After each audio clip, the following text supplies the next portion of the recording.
Broadcasting live from sunny South Florida, this is KMA Talk Radio. Life, liberty, and the pursuit of fine cigars.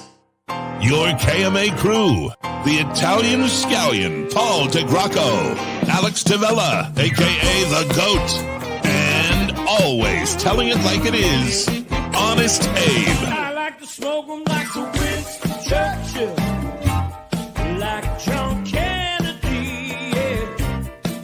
Remember Coach Red Auerbach, smoked up for victory, yeah. Well, you can take my wife, you can take my car, but you can't take my big cigar. My cigar.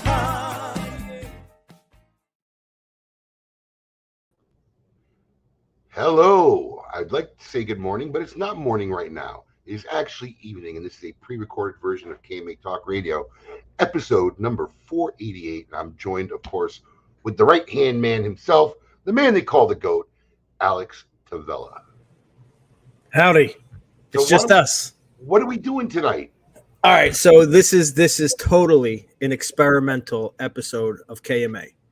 So, all right, Saturday. Technically, good morning because you're watching this now in the morning, Saturday morning. So good morning to you guys. Good evening to us. Best way to start your Saturday. Best way to start your Saturday. So Coop, I don't know if he's there yet, but by Saturday we'll be in the DR for Pro Cigar. The guy with the hat and the glasses, I don't even know if he's on the show anymore. I love the comments from our listeners. Who's the guy? Who's that guy? With the hat and the glasses. So. Great. The guy formerly known as Paul is, we don't know if he's on the show or not, or maybe he'll come in some episode in the far future. Maybe he won't. If we're lucky, it's his private retirement, a little silent retirement. Maybe we'll get lucky.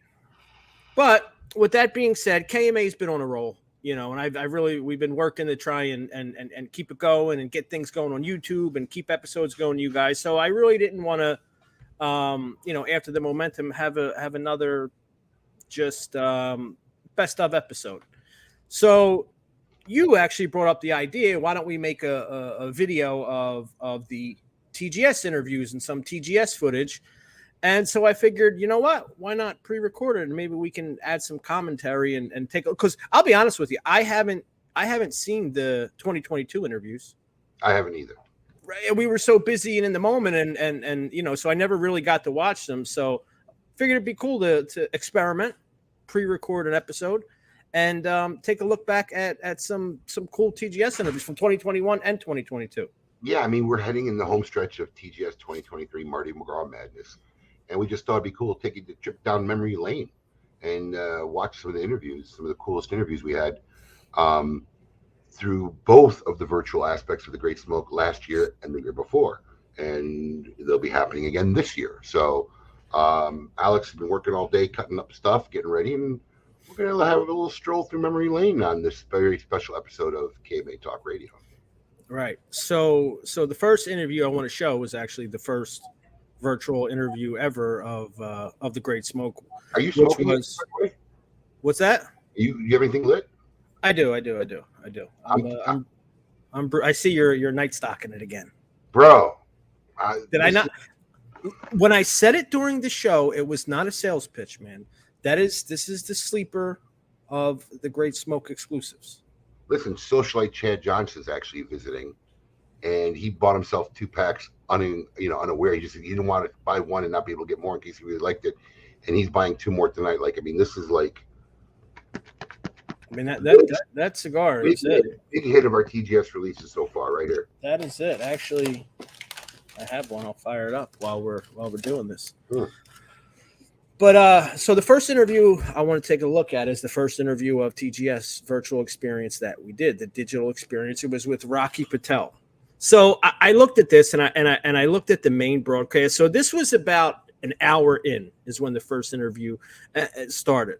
So, and now TGS 2021 compared to 22 was 8 hours long. So we were an hour and of 8 compared to 5, which might not sound like a lot, but 5 to 8 is a long stretch. So now you were up there, right? I was behind the scenes. I didn't have to worry about being on camera for 8 hours. I mean, you guys literally didn't move outside of like a quick like bolt to the band, and you couldn't even bolt because I think you had like a cast on your leg at the time. I had a bad ankle that show. Yeah. Right. So going into this, and now obviously you've been doing KMA for years, so it's not doing an interview is part of what you do. But did this feel like different? Like thinking about interviewing on a stage with Pete, like in a broad, did it feel like you had to bring it differently? Like what was your, you were up there. I wasn't up there. I mean, the sheer essence and the awe of the room was just mentally changing. I mean, anybody who walked in that room was like, holy shit, even our own staff, right? And at that point, we're only an hour into something we've never done before, had no idea how it was going to go, and only had one take.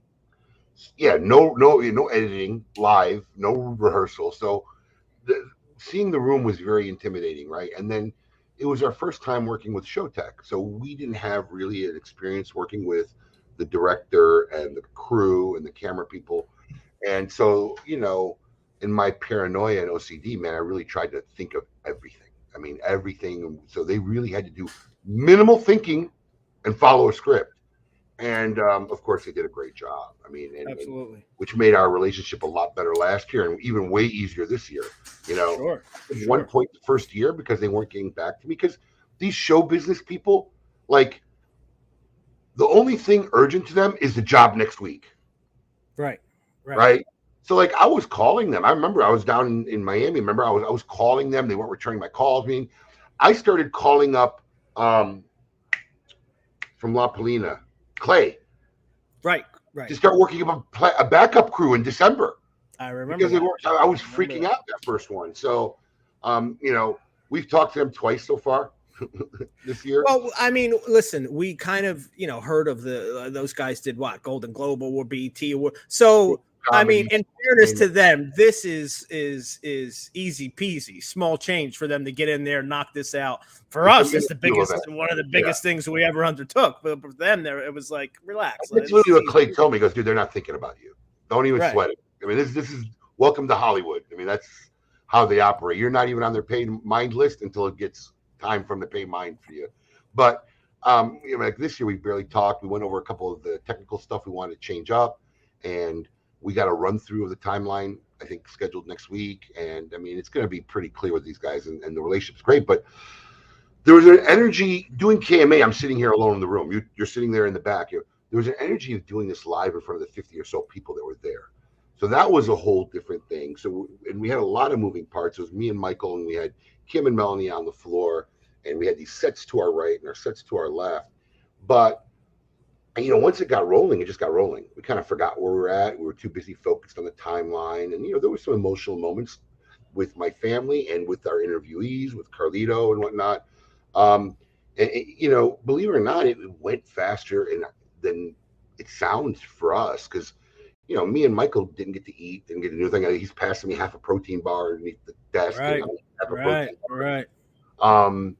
Which, helped me because when I was planning the timeline for 2022, there's a lot of these 3-minute breaks, but if he's really got to go do something, whatever. So I literally scheduled him like a 12-minute break last year. So we get up, walk around, do something, go get something. Sure, to eat, grab some food. So, we're just getting better and better at it. So I'm really excited about this year's production of The Great Smoke virtually. I mean, live. We're not worried about the live presentation. This is going to be off the wall. It's been our biggest budgets as far as entertainment and decor that we've ever had. I mean, we really want to. This is going to be a very heavy experience event, but we got a lot of improvements on the live broadcast, so it'll be interesting to see how that goes. But that 2020 set, that 2021 set version, and you know what, Alex, too, is coming off of the pandemic, there was such an excitement from everybody that this was still going on the way it was. We were able to feel that, Absolutely. We were feeling the pressure when the releases would crash our site. Every release crashed the site for a little bit, right? And they all sold out in 10 minutes. So there was a definite excitement that was in the air that year that never existed before, may never happen again. It was just a It was a multitude of many factors coming together that really made that a historic, epic broadcast. And I'm glad that we figured it out how to continue the virtual aspect of it in last year and going on this year. So very, very, very transformative year that year of the Great Smoke. You did bring up a good point, and I kind of experienced that when we did our show at the JC Newman factory, because and even at that point I was on the show for a while, but it is different when you're sitting at a booth and you're in front of an audience and their energy is kind of there, and it's not just like, you know, the three of us looking at each other talking shit. No. There's a different feel. You got eyes on you. Yeah, it's a much different feeling. Absolutely. So you want to queue up this first? Yeah. So like I said, this is the Digital Experience 2021 Great Smoke. This is about an hour in. This is the first. Let me preempt this too. Every single manufacturer that we talked about, and I tried to explain them what this was going to look like, really had no idea conceptually of what they're walking into. Absolutely. So I haven't watched this, but I think I remember Rocky, like the first moments he comes out, he's like, wow. I mean, look at this. It was very impressive to anybody who walked in the room. So it was kind of cool to see his manufacturers. Because we had a green room. Manufacturers weren't there for the whole event. Some stayed, lingered, drank. Rocky stayed for a while. He lingered. As you see, some of them come on stage during other manufacturers' interviews. But you know, they had no idea what they were walking into. We told them show up for makeup at such and such a time. We had a green room. They got maked up, and then we called them on the set. So you know, you'll see when Rocky's walking in, I believe you can see some of the background of the room. And set. Absolutely. All right, so we're going to go ahead and let's take a look at this TGS 2021 Digital Experience, the first ever virtual interview.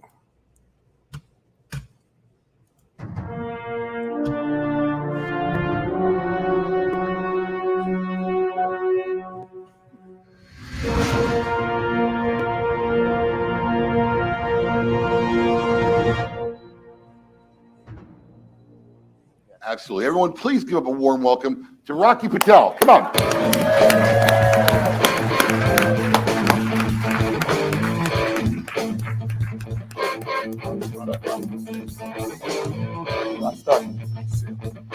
Have a seat. Would you like a palm spritz? Sure. I'd love it. Let's get Rocky a palm spritz over here. So I would give you mine, but that's all right. It's COVID. Yeah, right.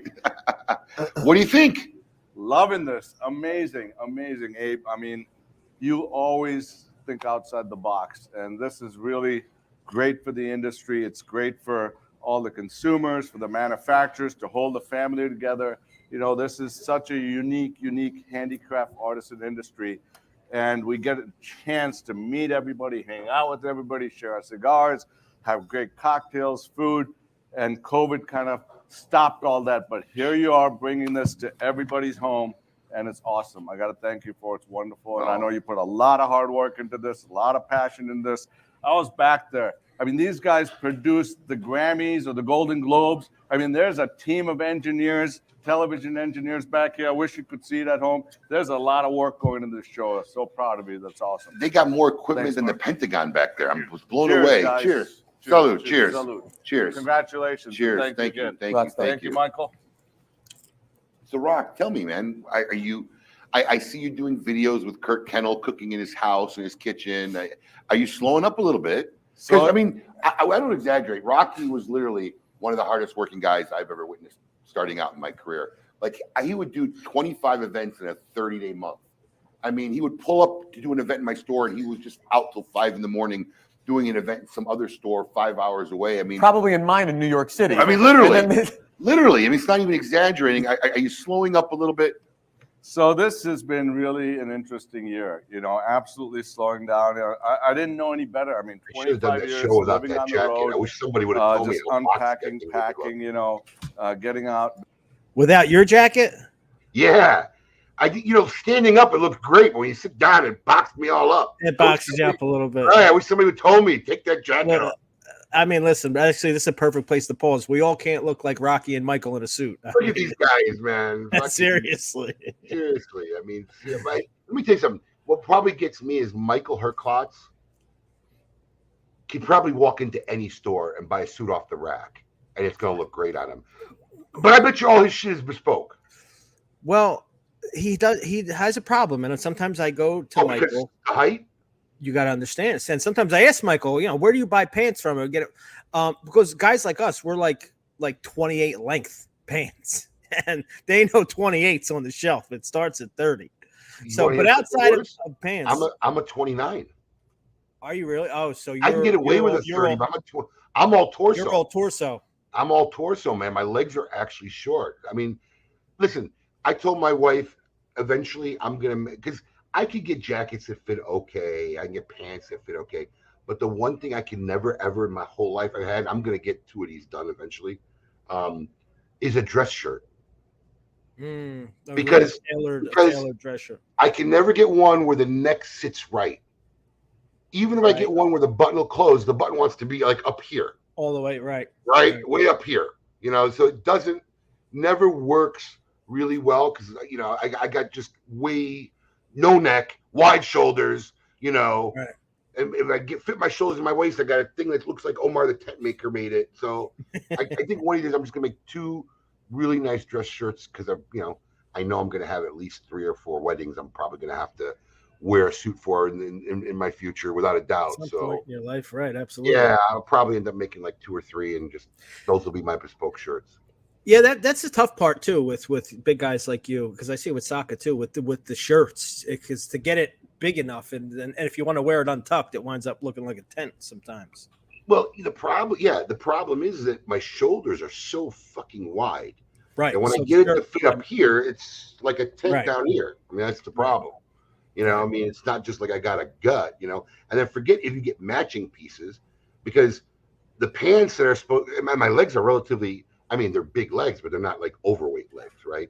So by the time if you try to buy a suit, man, the pants are like, I literally got to buy like 2 different size pieces. Right. Like a tent. So these look, can't naturally look as good as these 2 guys here. No. Visiting stores, getting 4 or 5 hours of sleep, and this was a life-changing experience. I finally got to ride my bike around and see the neighborhood.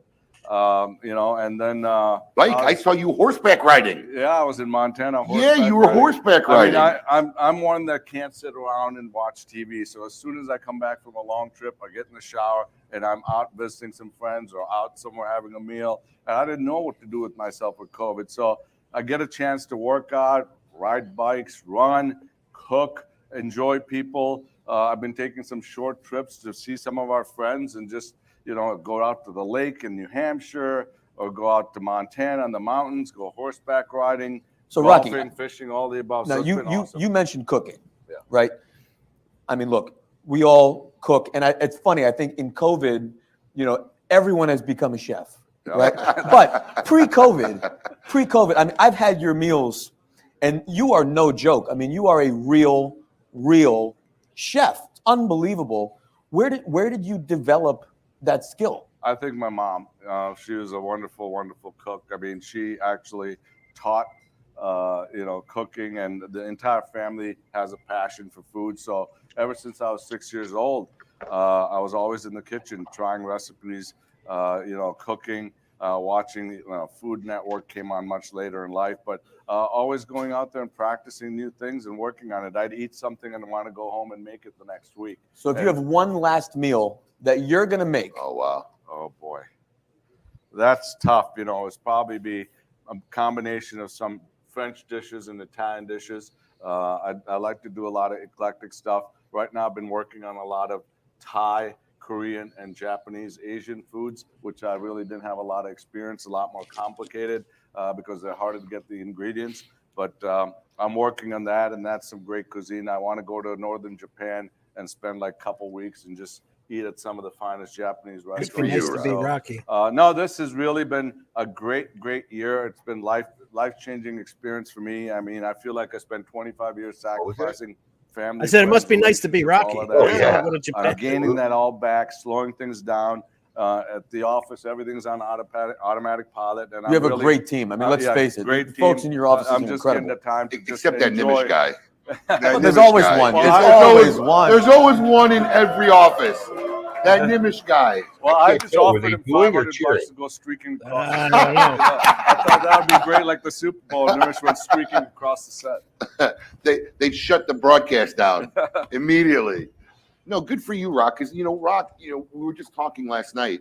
You and I were having lunch literally 10 years ago today, and you were turning 50 then, and we're talking about life. And you may look 40, but your 60th birthday's coming up Next Friday. I'm going to Holy cow! Happy birthday, Rock! Rocky! 60. Wow.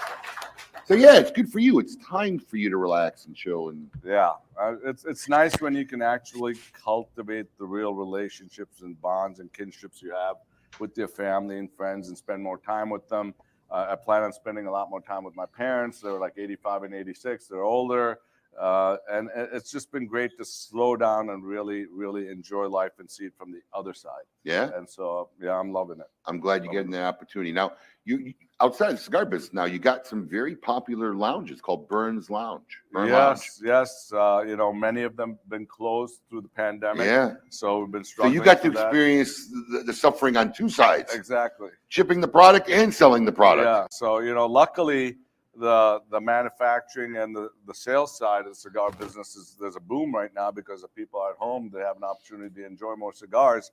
So we can't make them fast enough. I mean, there's been a big backorder situation throughout the entire industry, and we're all trying our best. And being a very, very a product that takes so much skill and artisan and quality control, it's not something you can, just pump out faster because we're all cognizant of keeping the consistency and quality of our products. But certainly the lounges are great. It's a great opportunity for people to enjoy cigars in a fun environment. And so slowly they're starting to open up. Naples is at full tilt. Good. Atlanta's at full tilt. How many do you have now? We have 5. We've got one in Pittsburgh, one in Indianapolis, one in Atlanta, one in Naples, and one in Oklahoma City. Wow, cool. They'll get it back up and running. I mean, Florida's amazing. We have an amazing governor. Things have been pretty wide open here. You just have to be smart. Yeah, we're very blessed compared to the Northeast. I went up there. You couldn't even get a meal. I stayed in a hotel. You had to carry your own luggage up. There was no water, no coffee, no food. It took me an hour and a half to find a place to just get lunch. Wow. So good.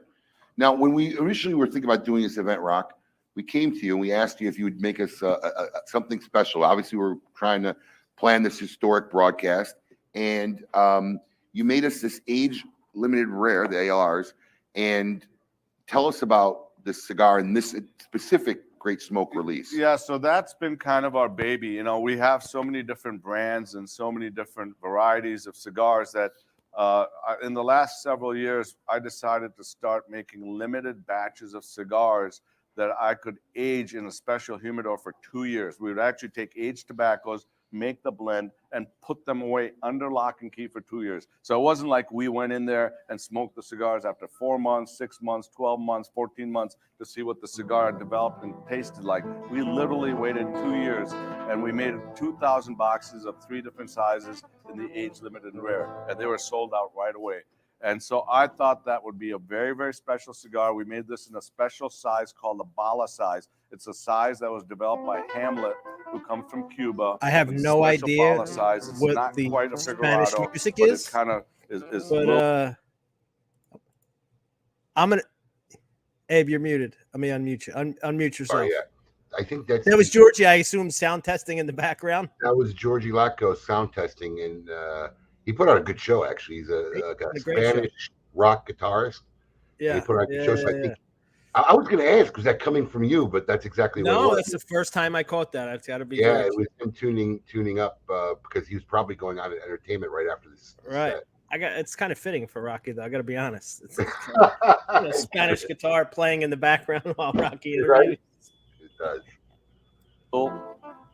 The ring gauge is a little bigger, shape, bigger in the middle, and tapers a little towards the end. And we made 100 boxes of the age limit and rare, and these cigars have been aged for 2 years. That were made for you, and only 100 boxes that were made. It's a great blend. It's and got this a lot is of caramel, coffee, right? espresso. One and That's done. it. One and done. One and done. Medium to full. Very well balanced.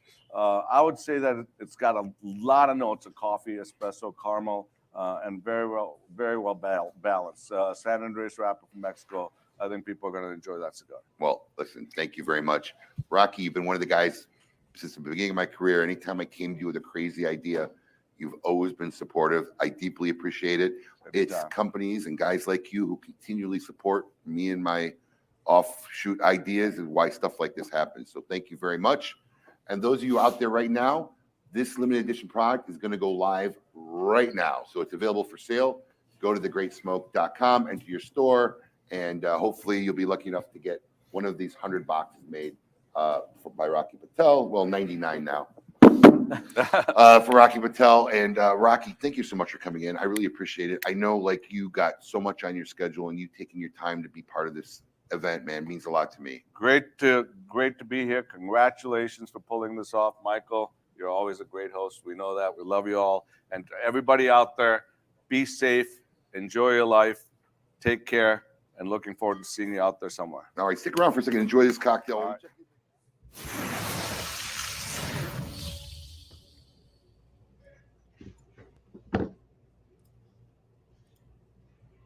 No, that's kind of and that is when chaos ensued. That was the first go on the TGS releases, and I mean, it went wild at that point. I think we crashed every single time. We had as much server boost, but website just wasn't designed for a few thousand people to jump on it at once. Hey, listen, you can have a couple thousand people jumping on it once and browsing. That happens all the time. We had a couple thousand people jumping on trying to purchase stuff. And the crash, what people didn't understand was the crash wasn't from our end. It was the merchant processor that couldn't process all the orders at once. right.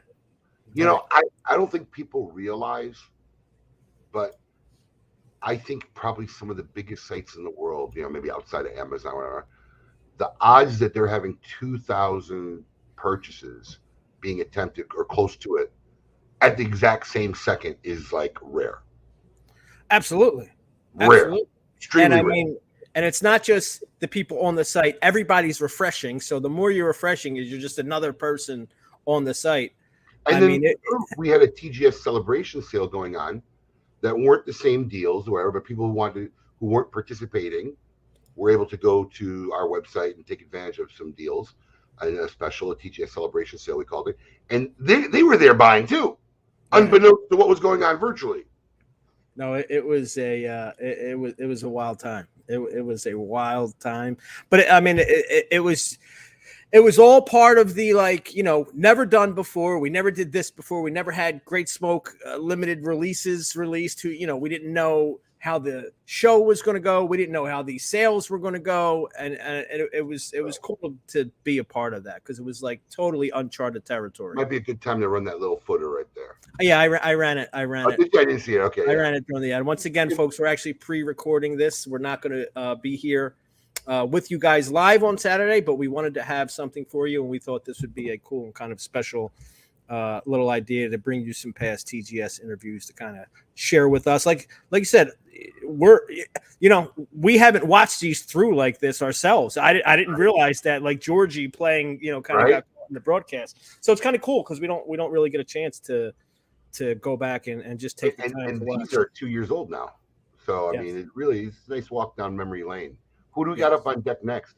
So up on deck next, if I did this right, I want to jump over to 2022 and you're gonna go back and forth, because let people see we had 2021 and so this was a different experience. Yes. So 2022 was the first time ever, I think, not just for us, it could be industry wide as well, that we decided to take the virtual back to doing a virtual event, but let's continue with the live aspect.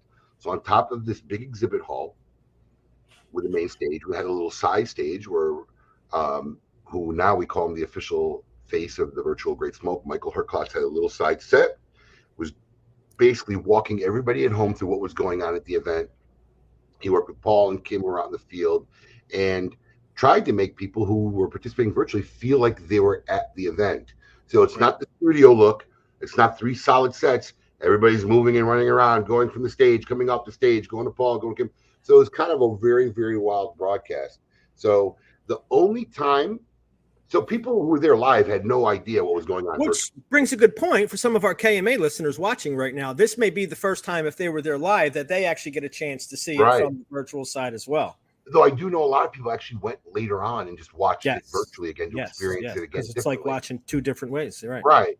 But the only time that everybody was doing the same thing were during these special interviews that we had up on the main stage. So Michael would leave his virtual set, go up on the main stage, so everybody in the exhibit hall was watching and listening to the interview, and that part of the segment was coinciding with broadcasting out to everybody who was watching home at live. Right. So I mean, so which guest do we have for the first one? So we're going to go with the first interview, which was Guy, Fieri, and Erik. Oh, that was a great. Listen, what a great thing for Guy Fieri. Just launched a brand, comes to the Great Smoke, signs boxes, makes himself available to the public, and then gets on stage and does an interview. And what most people don't know is we were selling the boxes before the Great Smoke, not during it, because we knew people would want to get their boxes signed. And Guy had, literally, they jettisoned him down to Miami because he was the featured host of the Miami Food and Wine Festival. Right. He had to be there by like 2 o'clock, 3 o'clock, something like that. So and they were literally racing him down there. They were like looking at police escorts. They were checking helicopters. What would be the quickest way to get him down there? So he really went to an extreme just to show up for those couple of hours for everybody. He did, and we give Guy a lot of kudos around here. But in fairness, Guy he's been really good to Smoke in general. He's been good to us. To ask that guy, this is a big deal for us. For a guy like Guy, like you said, he's leaving here. He literally is like streamlining his day so he can come spend time with us at the Great Smoke to then go to the Miami Food and Wine Festival all day. So, again, kudos to him, man. He's been good to us, and we appreciate it.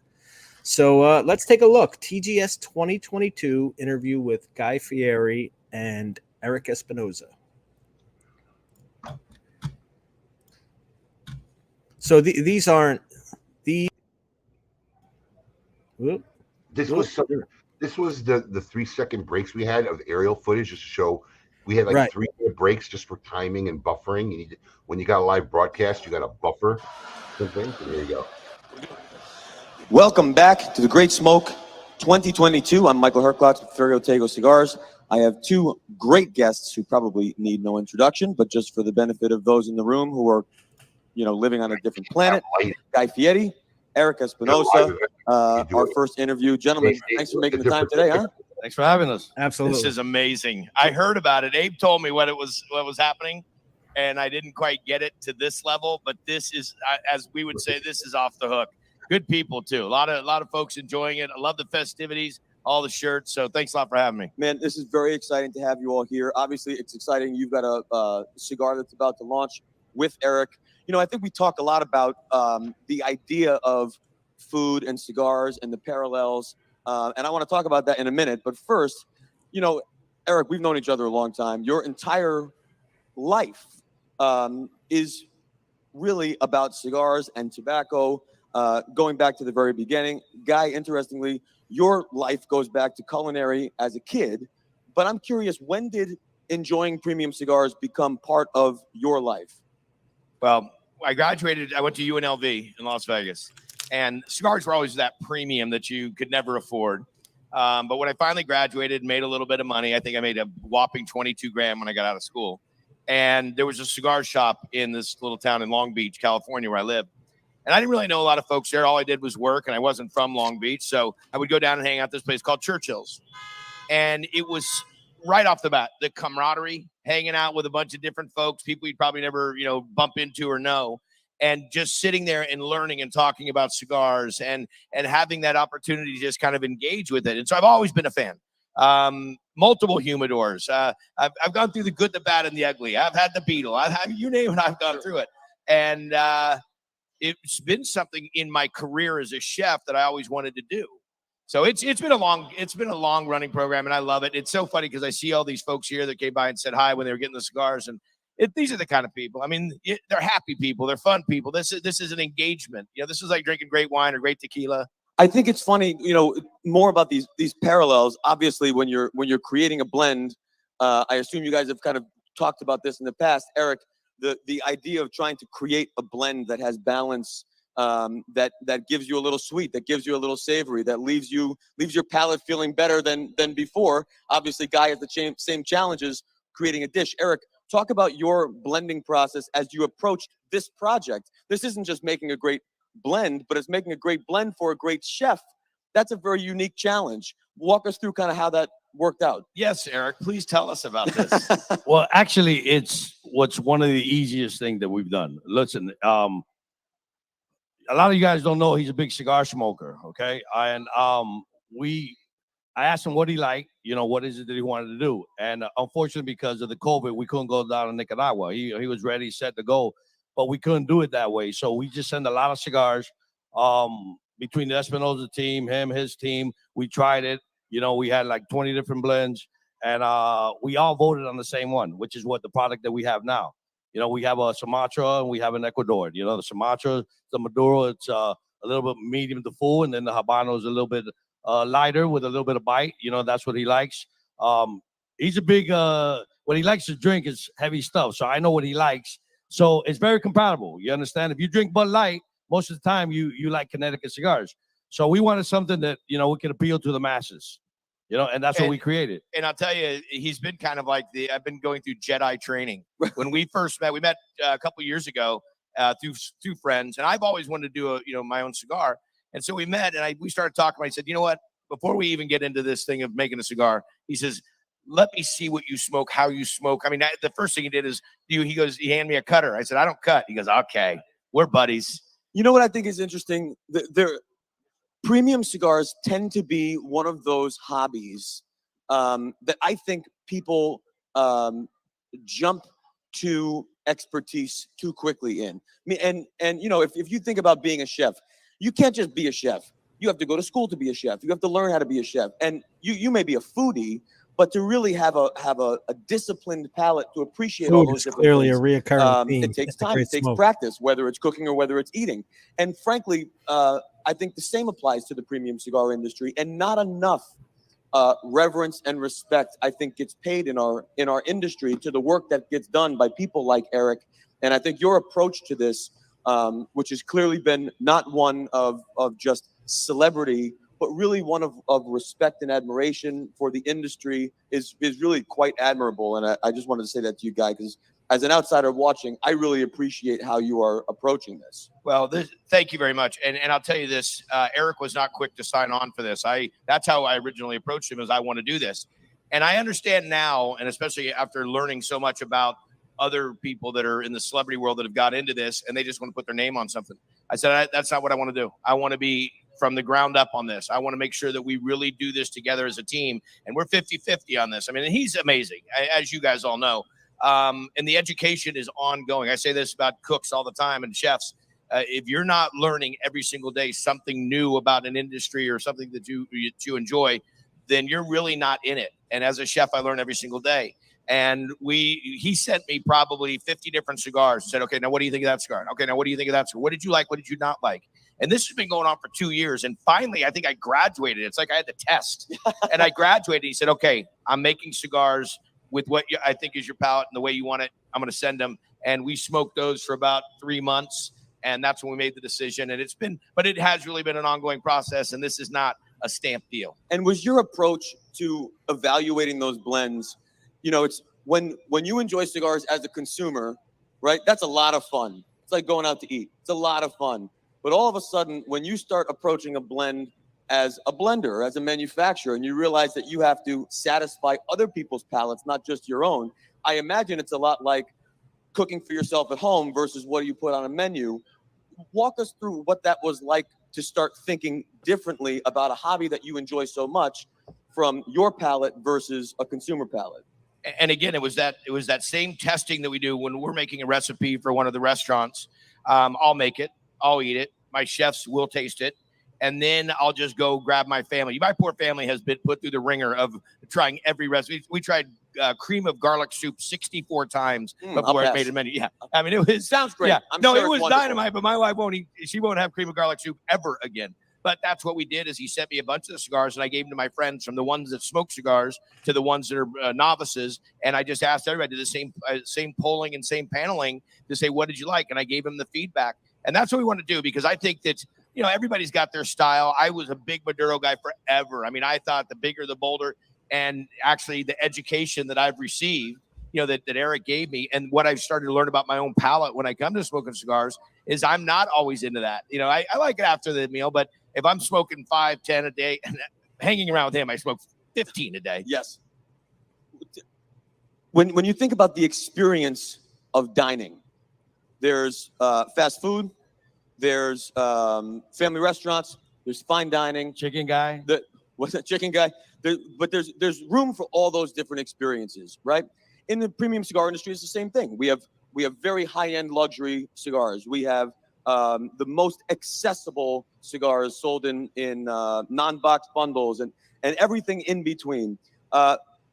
You have, I think, a real foothold in this idea of just accessible to everyone. High-end experience, but accessible to everyone. Was that the approach with this cigar? Did he read our playbook? I mean, this was exactly what we talked about. He said, "What do you want to do with this cigar?" I said, "I want this cigar. I want everybody to enjoy this." I said, "This is not about a money grab for me." And I think it's authentic. And at the end of the day, we see all the time people try and come in too high, too low. They play in a pool that they don't know how to play in, or they don't know how to swim in. And to me, what feels great about this is total Guy Fieri. It fits the brand. It fits your personality. It fits Erik, what you've done for so long. How was that? How did you sort of approach that with Guy, figuring out kind of where to position this product? Well, we wanted to price the point that everybody could enjoy it. So, you know, knowing him, because we were friends before this even started, and I know he doesn't cut corners in anything they do. And when he approached me to make the cigars, I told him, I go, "Look, keep doing what you're doing." And he goes, "Why wouldn't you want to make the cigar?" I said, "Because a lot of celebrities have tried it, and it's never worked. And it failed. And he asked me, "Why did it fail?" Because they never did anything to promote the cigar. They think just because it has their name on it, it's going to sell.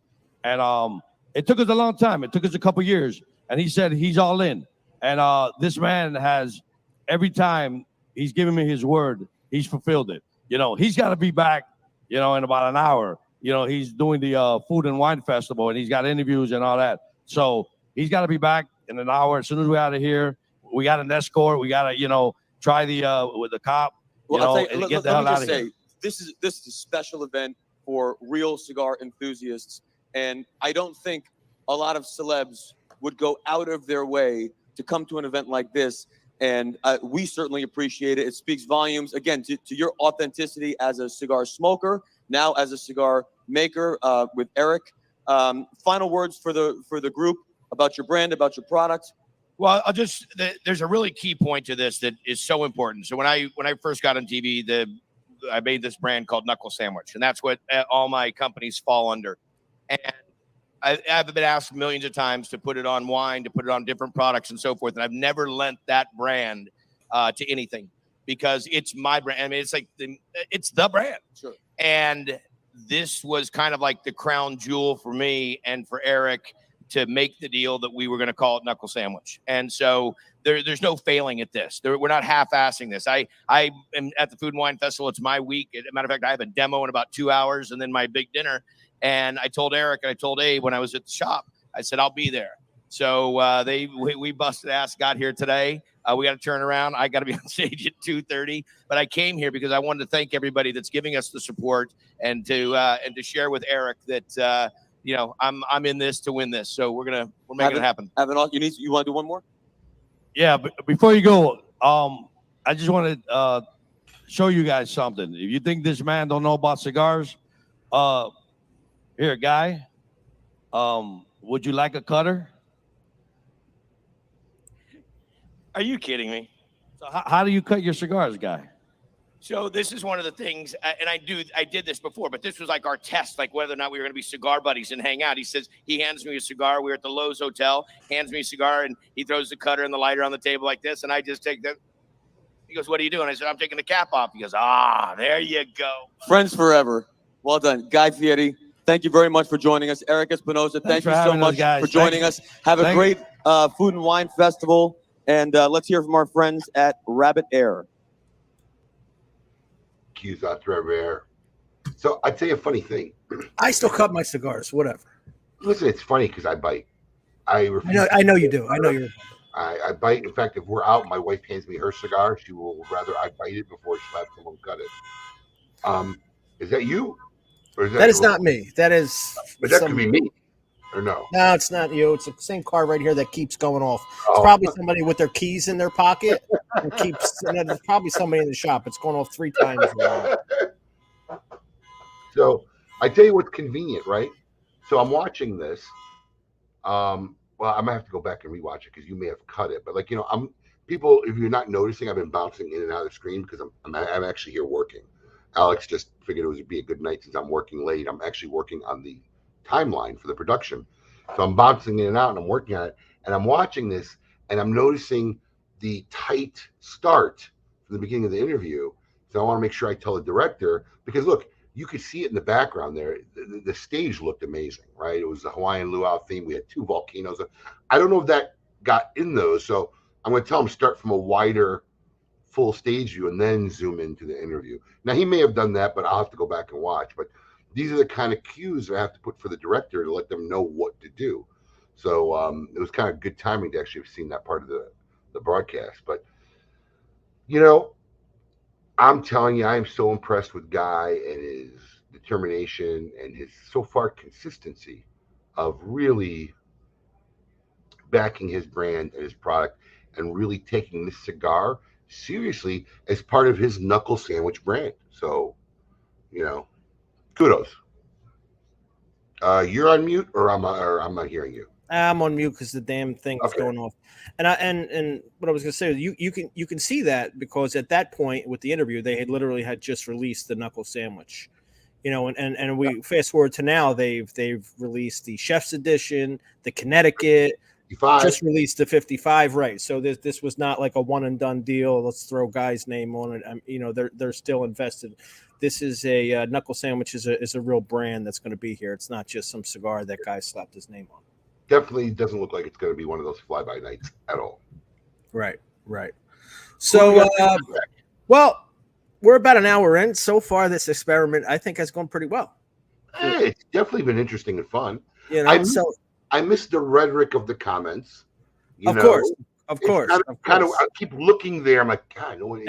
I know, and there's no comments. No one's saying anything. But yeah, guys, we definitely want to hear your feedback on this type of stuff because this is different, and if you're into this type of thing, we'll definitely do more of these. For us to do something like this on a Tuesday night, Wednesday night, we're here anyway. So, we definitely want to hear your feedback. But we're going to do a quick commercial in typical KMA fashion. Yeah, we're going to do a commercial. 20 minutes early? Well, I'm looking. I don't know when. No. Right. I got to look at the. I don't have time. I don't have time to do another. We got 20 minutes to the top of the hour. We can squeeze one more in. All right. So we're going to do a quick commercial and then come back and we'll watch a couple more interviews. See you in a few, guys.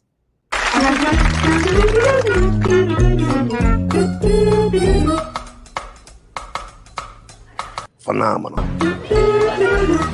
Phenomenal. Phenomenal. Phenomenal.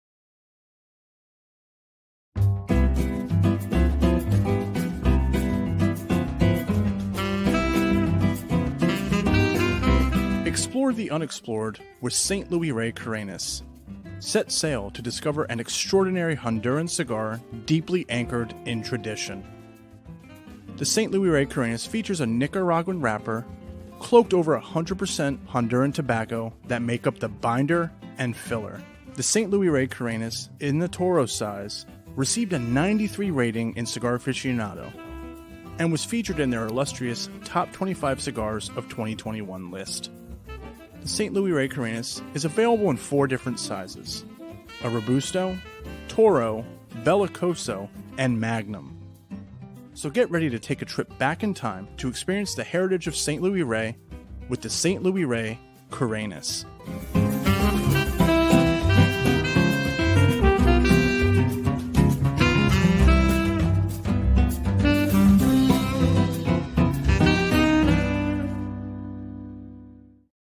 Surgeon.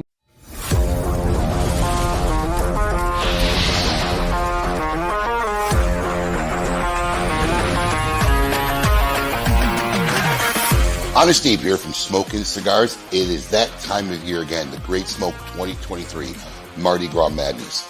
If you're wondering why everybody last year was calling it the best cigar event in the country, it was evident the day tickets went on sale. VIP tickets sold out in one day. That's right. They are all gone. Don't message us. Don't PM us. I'm sorry. There's nothing we could do. But there are still plenty of general admission tickets and virtual tickets. Once again, we'll be offering this event virtually as well as live.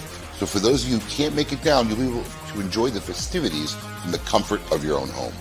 Michael Herklotz, Kim Keeney, and Paul DeGracco will be returning to be your co-hosts for your virtual experience. Whether you're coming down live or going to be enjoying the event from the comfort of your own home, your ticket price includes this epic package. It's one of our greatest Great Smoke packages in the history of this event.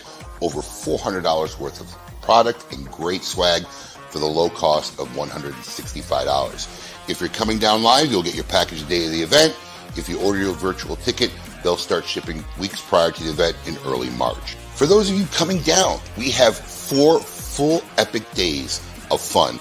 We start off with Drew Estate and Jonathan Drew. Thursday night, our headquarters here in Boynton Beach. Friday night, 2 events. Steve Saka here at headquarters, and Evan Darnell once again returns to host our pre-event dinner with the Red Meat Lovers Club. Going off the top this year. I've seen the menu. It'll be up on the site soon. Incredible dinner. And our feature host this year, Michael Herklotz of Ferio Tego Cigars, who's made a very special cigar, especially for those attending the pre-event dinner. Saturday morning, we are starting early with the first ever tailgate party being hosted by the distinguished ruffians and Erik Espinosa. There'll be a very special cigar made exclusively for that event for the first 100 attendees who go to the tailgate party. And of course, the main event will be Saturday afternoon. And then that night, after the main event, you can head back to our headquarters here. We'll have the man himself, Boofy Matt Booth, Room 101 Cigars, capping it all off with a beautiful Sunday brunch once again before everybody goes home from what we hope will be another historically, epically fun weekend. Do not hesitate. Tickets are selling this year faster than ever. Go to www.thegreatsmoke.com and get your live general admission ticket, your virtual ticket if you're going to enjoy it from home, and tickets for either the dinner or the brunch. Epic time. We can't wait to see you all there. The Great Smoke 2023. Mardi Gras Madness.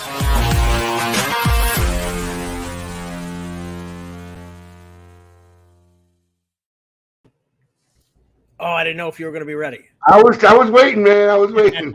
I was waiting, man. Welcome back, everybody. Hour 2 of this very pre-recorded special edition of KMA Talk Radio. Alex and I actually are on a Tuesday night pre-recording it, and we were short a couple people to work KMA this week, so we decided this would be a better idea than doing a best of.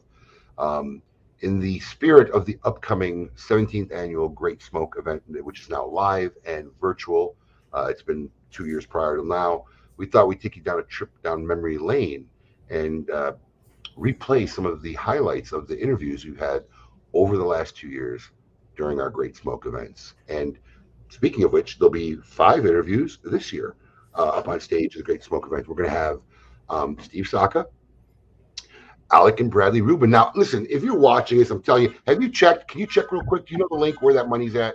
We were kind of coaching, thinking it was going to be really easy. And we're coming to like, wow, this guy in his car, huh? I know, this guy in his car won't stop. So we're currently at 7,500. So it's been 75 now for like a week or 2. It has. And of course, she's got to open the door. Of course. Why not? I mean, what better time to open the door than when the alarm is Actually, blazing? hold on. Listen, I gotta deal with this. And it stopped again. But we'll no, but I gotta deal with this. I know. Hey, listen, somebody's car keeps going off back in the alarm, and we're doing a broadcast. So can you see whose car it is? And if they can't figure out what their alarm is doing, ask them to kindly move it a little bit away from the door. Tell them to take their damn keys out of their pocket. Jesus Christ. Anyway. Yeah, no frills. We'll just do customer service while we're broadcasting live. Is it you? Let's go check right it. here? Yeah. It's Chad. Oh my God. Smoking. Of course it's Chad. Chad. Now he's got to get humiliated when we come back in because absolutely. That's hilarious. That's hilarious. Look, you look at that. Smoke in social. In fairness, it's a rental, so he didn't exactly.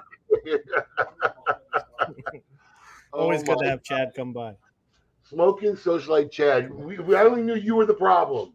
I'm the problem. I literally intercom the guys in the phone. You tell that guy to move his fucking car. You can't figure out. Were you sitting on the alarm? Is that what I guess it's in my pocket. That's hilarious. But I say definitely somebody with their keys in their pocket. I forgot what I was talking about. What were we talking about? I don't know. Keys and alarms going off. But yeah, the interview's coming up. No, the mustache, the stash. Oh, the stash. Yes. We need to make a rally, people. $10,000 for the Boys and Girls Club of Broward County. You know, you can't comment on here. You should. It says add a destination to post comments. You should. If you posted a comment now, will it be in the live feed? I don't know how that works. I don't know. I don't know. Listen, go find it. Ask us, PM us, find it. But I wonder. There's a link to a GoFundMe page. Bradley Rubin. If we hit $10,000, we're at 75 or 7,600 almost now. If we hit $10,000, he will have a barber shave his mustache live on stage during the Great Smoke for everybody there and everybody in the world to watch and see. So I will make sure I put the link in the description on YouTube and Facebook. So you guys, you're watching this, you can go ahead and let's shave that stash. Yeah, I'm telling you, if we hit it during the market, it will happen at the end of this interview. So that's the second interview they got. Then they got Robert Holt of one of my favorite TGS releases here, Evening Stock. Rafael Nadal, Ultimus USA, extremely interesting guy and pleasant guy to talk to. And the Godfather himself, Ernesto Perez Carrillo. Those are the 5 interviews you could look forward to this year during the Great Smoke. So that being said, who's up on deck? So, I'm coming to realize we're already an hour in. We're not going to get to everybody. Oh, so now you got to make choices. You got to make choices. There's a lot of pressure. So I want to take a look back at the first Steve Saka interview from 2021, and taking a look at Steve Saka in full Steve Saka form. And I kind of previewed this one, and it's total Steve Saka and Steve Saka form interview. I think there's a few sheets to the wind by the time. He was like second to the last at that point too, and he was hanging out and he was having a good time. So yeah, a little bit before he got on stage. Saka was on one, so I'm gonna get this one queued up, and we will take a look at Steve Saka at the Great Smoke 2021. Here we go.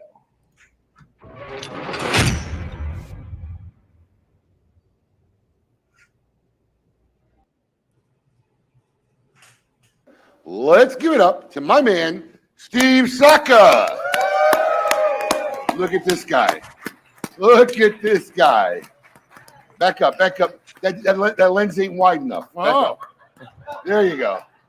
Oh, he's looking limber. I know. Look strong, at you. Strong. Wait, sit down right here. There you gentle, go. Gentle. There you go. That's rented glass. Yes. How you doing, brother? Have a seat. What's see up, you, my my man? friend. How you doing? Fabulous. This is a man who's obviously full. Full? I'm happy. Are you saying full of myself? Is that what you're saying? We starting off that way? No, not at all. Clearly on one. Stevie, how was the trip down? Let's not talk about that. I already told you I'm going to hijack this shit. So Knock yourself out. I got a few things. Look, it's very rare that I have the opportunity to talk to this many people. So I'm going to use it. Number one, I want to give a shout out to my factory partners at Hoyta, Nicaragua, and Nicaraguan American. What I do is not possible without them. Yes. And they put up with you. And you know what that means. Yes. I mean, kudos to those guys. Number two, I gotta thank the retailers that had faith in me, and you in particular, Abe. I mean, look, you got me on here with legends, Carlito Fuente, for God's sakes. Are you kidding me? What? You guys are just palling around. You're palling around in the lobby over in the green room. Unreal. And number three, I have to give a shout out to all the people that smoke my cigars, because any success that I'm enjoying is because, not that they buy my cigars. Thank you. Please keep on them. I want your money. But that's a new tune. But it's the fact that they share their love and their passion for them with their friends and family. And I want you to know, I don't take it for granted. I really don't. I will always do my absolute best to earn that respect over and over again. And then, of course, finally, I have to look, it's like a Grammy speech, right? Right. Hey, you came out with your own Grammy Award. Right. I got my own other thing. and that is I got to give a shout out to everyone in my company. I mean, we're a small crew. We're a small family company. You know, it's my eldest son, John. It's Yvonne. It's Dave Lafferty. It's Amber. It's Allie. We got Casey on the team now. I mean, but the number one most important person at Dunbarton Tobacco and Trust is my wife, Cindy Saka. Amen. Not only has she put up with my ass for 40 years almost, she is not my partner in life. She's my partner in the business. And she is absolutely integral to it. And I think she knows it, but I want everyone else to know it. Good. Dunbarton Tobacco and Trust would not exist if it was not for Cindy Saka. And I want you, babe, to know I know it. I love you. Thank you. Oh, nice. So, Sentimental. let's talk some cigars. Let's talk some tobacco. Or let's talk some smack. I'd rather do the smack. Smack on who? I don't know what they fed you over there before you got here, but this is a different Steve Saka diet. Normally, I would have expected, oh, yeah, I had to fly in and get. I just want to preface this real quick. Abe, if you can hop back in real quick. I forgot. So Steve was actually in Boynton doing a Red Meat Lovers event, right? And then scurried over.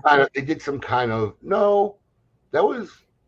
No, that was they did a lunch or a dinner. I can't remember. Like a lunch back and forth. He was in Boynton doing something live with Evan Darnell because even though this was completely virtual, there were people who were like, "We're coming, right? Coming from all over just to kind of be around." So they did some food while they were broadcasting this to everybody in the shop. Then he ran to Boynton for his interview, and then he ran back over there. Right. All right, back to the interview. Get ready for the show. They had me come, and there was a makeup chair. My right butt cheek couldn't fit perfect, Steve. You know, I noticed that the all right, we're gonna go down this road. Priming that this particular priming is about a 14, and I was hoping for a 16. You want to talk smack? I mean, what I don't understand is, as a fat man, I'm sitting next to him, for God's sakes, which is terrible. I made sure you sat next to me. I look pretty good right now. I'm only glad that Kim isn't between us, because if Kim was between us, well, that would at least balance out the couch. I mean, good God. But you as a fat man, you got a desk. Yes. Me, I'm on full display. Full display. Oh, my God. Let me help. Oh. I can't see it. You know. And wait, hold on. Tell me what you want for Christmas. That's exactly what you're saying. Tell me what you'd like for. You know what he wants for Christmas? When Michael's launching his own new company this year, okay? Yes. What he wants for Christmas is he wants all of you to try his cigars and give them a fair, honest shot. Amen. This man works hard. Amen. He deserves it. Yes, thank you. Great stuff. Hey, I have a question. The Saka clause right there. That's where it started. Right. That's where Saka Claus was born. So you are a larger than life personality. We're already in a fat joke. No. And you really have done an amazing job. Someone's drinking right now. You've always been incredibly ahead of the curve when it comes to engaging your community in the early bulletin boards. All that. You've always done a great job, and I think people just associate you always with tobacco. I'm very curious. What did 16-year-old Steve Saka want to be? What were the dreams of a 16-year-old Steve Saka? Because for a lot of us that did not have the good fortune of like a Carlito story or a Newman story. I know what it is. It was a Chippendale dancer. No, it was. I wanted to bang Deborah Jo Fondren. She was like Playmate of the Year from like what year was that? She was like, oh my God. When I was 16, you were better. You were better off with Chippendale dancer. I think maybe let me try the question again. I don't think I was quite specific enough. You asked what I wanted when I was 16. I told you what I wanted. He said, "What do you want to aspire to be, not what to do." Yeah, maybe. Career-wise, if I was thinking let me say this. I have been somebody that there's never been any grandmaster plan. I enlisted in the Navy when I was 17. Cindy and I got married 19. We had a baby almost immediately. And I've been a grinder. You know, I've always had to grind. I've always had to work. You know, my dad came to this country not speaking English. My wife's side of the family, her dad was a foundry worker. I mean, we were both very blue collar. and I've never lost touch with that. And you know, on the engaging with the community, I'm not engaging with the community. I am the community. I'm that guy. I'm still a cigar geek at heart. That's who I am. For those of you that don't know, back when I moved to Florida in 97, 8, something like that, Steve was a patron in my first store. When I had one shop, he would sit in the shop. Hey, Steve. Hey. You got anything good? You really believe that was my personality? Honestly, let's be serious. You're so full of shit. But no, he was, and then you moved. You were living in Jupiter. No. I wasn't. I was doing a job. Work. In Jupiter. Okay, you were doing work. I was down there for a long time, but we lived up in New Hampshire. Okay. I didn't move to Miami until I became president. No, but then you finished your work, so I didn't see you for years. Right. Then I'm on a trade show floor, and there's this guy who used to sit in my lounge. I mean, who's this guy? And that's when you started working with JR. Yep, Lou Rothman. Yeah. I'm like, what are you doing here? He gave me a huge opportunity, and I don't know if Lou will see this, but shout out to you, my friend. He's in town. I learned so much from Lou Rothman, and I can't say he was like a mentor kind of guy. It wasn't like, let me tell you how to do this. Let me explain this to you. Exactly. He's one of those guys that every time he said something, you should be paying attention and listening. Exactly. Because you would learn something from him. And I was basically side by side with him for like 4 years, and I learned so much, and I'm so grateful. Because I was a huge cigar geek, a huge into tobacco. But look, cigars, tobacco are part of what we do, but there's also the business of cigars. Yeah. And the business of cigars is what makes it such a hard challenge. So you can be the greatest cigar maker in the world, but you have to figure out how to get them to the people, and you have to figure out how to get the people to smoke them. You have to figure out how to get the retailer to represent the brand. It's a tough gig, and you know it. Yeah, you know it. You've been through it, and we'll see what happens. But man, it's a rough gig. So you just came back from Nicaragua. I just realized something. What? I forgot to thank David Lafferty on my team. No, you did. Did I? Yes, you did. You mentioned him by name. All right. But he's certainly deserving of another. David Lafferty's amazing. Let's give it up for David Lafferty again. Yeah. There you go. And I worked with Dave closely for a year or two. And tremendous guy. Dave's a great guy. Tremendous guy. But you just got back from Nicaragua. Yeah, I was the first white boy to make it back. How surprising is that? Wow. And how was it? Let me say this. So I'm in Nika. I'm driving around the truck, right? People are yelling in the street, Saka! Saka! I thought I was hitting shit because they just hadn't seen anybody fat and white for like a year. Funny. You know what I mean?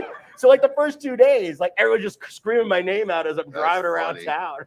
That's great. But it's nice to be back. Yeah, look, I have to be back. I'm a real hands-on guy. And to be honest with you, I'm way behind the curve for 2021. Everything I did in 2020 that got released was work that I had done in 2018 and 2019. So for me, I have to do it myself. It's part of what I do. And it's part of me being a pain in the ass. I'm a pain in the ass. I know I'm a pain in the ass. I get it. But this is the only way I can operate. I got to do it myself. What are you most looking forward to in this spirit of returning to normalcy? What's the thing that you're most excited I know to he's sort of not looking forward to is probably all the traveling. He hit the road a lot. Yeah, I work the road. What I look the most forward to is to be able to take those monthly trips to Nika, because I really need to be in Nicaragua about 7 active work days of every month in order to make sure that everything is going the way I want. This last year, we were doing the quality control checks on our end, and I probably destroyed maybe 11,000 cigars, opening boxes, because that's normally something that every month when I'm there, I can look at the production before it gets put in the boxes. And I hadn't been able to do that. And look, when you're a small guy like me, obviously I know the jokes, but when you're a little guy like me, everything is stacked against you. The big companies, they have the shelf space, they have the sales team, they have the marketing dollars, they have the brand recognition. So the only thing that I can do is my cigars have to be not only as good as, but they must be better. They have to be better, because that's the only place that I can compete. Because at every other level, I can't compete. I just can't. And the only way that that's really possible is if I'm there. So that's the part that I'm looking forward to the most, is being able to just do my job the way I want to do it. Well, I think it's fair to say, if we look at all of the ratings that came out this past year for last year, all of the lists big and small, as represented by the Half Wheel Consensus, bro, your cigars are speaking for themselves. I pay all those bloggers off. Well, you do a hell of a Checks job. in the mail. A hell of a job. I think your work is clearly paying off. You make great products. Thank you. I appreciate that. In all seriousness, the project we work on, did you ever think that Red Meat Lovers Club would have such we got beat up this year on it. Yeah, and let me say this. It wasn't our goal. Look, I don't believe in limiting cigars. If people want to buy them, I want to make them. The only limit is if I can't make them the same quality and consistency, that's the limit. Right. So like with Red Meat Lovers, we had done that before. I had the materials, but we had to pull the trigger in March of last year to know how many to make. Yeah. And I don't remember March. We were like, is it a zombie apocalypse? We had no clue. So we're picking out a number of cigars that we're going to maybe sell in November, right? And we were conservative. And as a result, we picked a middle number between the 2 years. But so, it's not our goal to disappoint the consumer and them not be able to smoke a Red Meat Lovers. I agree. And I think we're going to find a way to fix that this year, we're aren't going we? to announce it in March. In fact, I'll announce it here first. Everybody's watching the Great Smoke. What are we going to do in March? I'd already talked with Steve Saka. We're going to the one thing as a retailer I try to always say is my job is to please people, right? I'm a make people happy person, not disappoint people. So there was a lot of people who didn't get a chance. And then there were some people who obviously, when you have cigars like this, we limited people, but they're aftermarket. So because there's such a high demand, so we're going to solve that problem. Yeah. We're going to take orders and reservations in March for a very little fee. You reserve your Red Meat Lovers. You don't have to worry about when it comes in, how it comes in, going to the website crashing, fighting everybody. Love crashing your website. Yeah, it's been crashing all day. It's been crashing all day. But yeah, for a very small fee, you could reserve your Red Meat Lovers Club. You can reserve how many you want. Doesn't matter. And then when they come in, a link will be sent to your email. You can complete the payment. Like a deposit. Very small deposit. It'll automatically ship to you. It's the first time we're ever going to do it. But this way we won't disappoint anybody. You'll have a 3-week window to go. No rush. You don't got. And then I'll be able to start my production in March. Start the production, and we can make everybody happy who wants to be happy. Great idea. Enough Red Meat Lovers Club. So, you guys are always thinking ahead. Good idea. Yeah. We talked about it. Now, look, many times, Steve Saka and I are on top of business people. We're very personal friends. We're good friends. His wife is godmother to one of my daughters. Which really pisses me off because I'm not the godfather to that daughter. I don't know what that says. Yes. Well, anyways. Yeah. Gloss over that. We're good friends. Steve is always supportive, but every time I come to Steve, I always have to do a 30-minute conversation until he finally just says yes. I even just try to say, why don't you just cut to the chase? Because you're going to say yes anyway, but I still got to go through it. But this week, Steve Saka decided to hijack my event, throw his own little thing on it. He made his own raffle and prize. And what did I say? I say, do whatever you want to do. Just let me know. Hey, I was going to do it anyway. Yeah, he's going to do it anyway. Didn't have to listen to anything, but tell our listeners, because I don't want to be the one to explain this. Tell our listeners this added feature that you basically commandeered on your own. If you're a ticket holder and you buy the limited edition, the DTT, which we will talk about, which we'll talk about, you are instantly in a raffle for one of the mega Saka Squatches. These are really, really rare. Nice. And these are only meant for stores. They cost me about $350 because of the mold cost on them. And so far, there's only one consumer that's won one in a raffle. And then there's that one whacked out chick that stole one from a cigar. I was just going to say, so two consumers are out there. So if you buy that, you're in for that. Awesome. In addition to that, if you buy any of my products today, you're in a raffle for a $500 gift certificate from my friends at Smoke Inn to buy any Dunbarton Tobacco and Trust cigars. And you can buy it on either site. Our normal Smoke Inn site. That's true for the ticket holders, and that's true for the non-ticket holders. For the $500 you buy something today from Smoke Inn that I make, you're in for the $500 prize.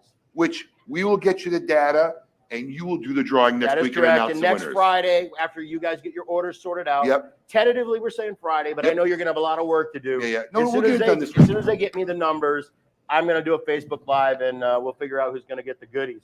Very cool. There you have it. Very cool. Steve Saka are making an already epic event more epic, so that's awesome. So, Steve, Uh-oh.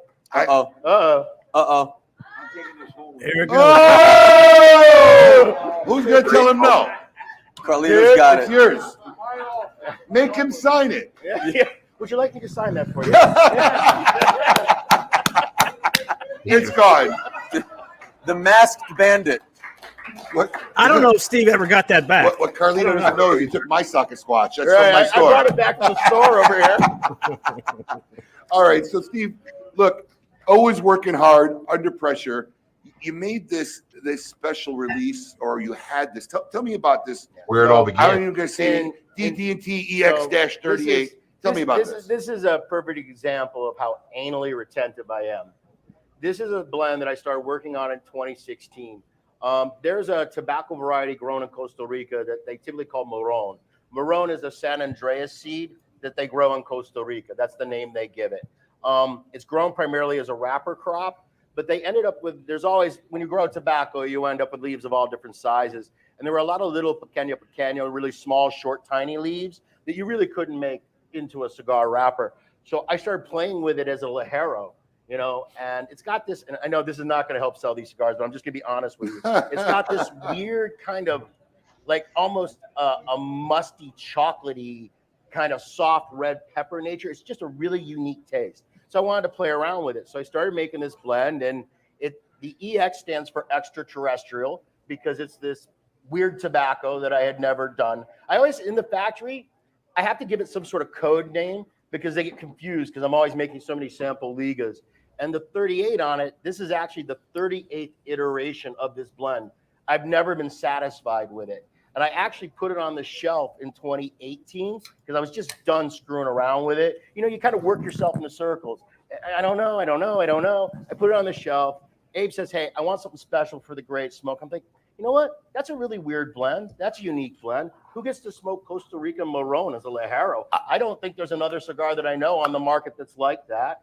And so I made these last minute. We made them on like December 10th. It was like literally the last couple of days the factory was open. And I'm actually like, I'm now wondering what didn't I like about it? Because it's pretty fucking good. It really is. Look, There you go. Steve shipped us 2 of these for product marketing, you know, product photography. And, you know, as confident as he's sounding today, like he calls me up and goes, what did you think? Now, my response was, how would I know? I'm not opening these up. I got like 200 to sell. He goes, no, those are yours. Smoke them. And I got you 200 coming. And I smoked them. And actually, it was, I posted that day. It was fire. So it was it was a really, really good cigar. And everybody out there, here we go. The website's going to crash. 200 of these 10-count bundle packs are going on sale right now. Good luck. Ding, ding. Awesome. There you go. Oh, so thank you very much, Steve. What else you got going on? What's the plan from here? Man, right now, and God bless our customers. They got me in a tailspin.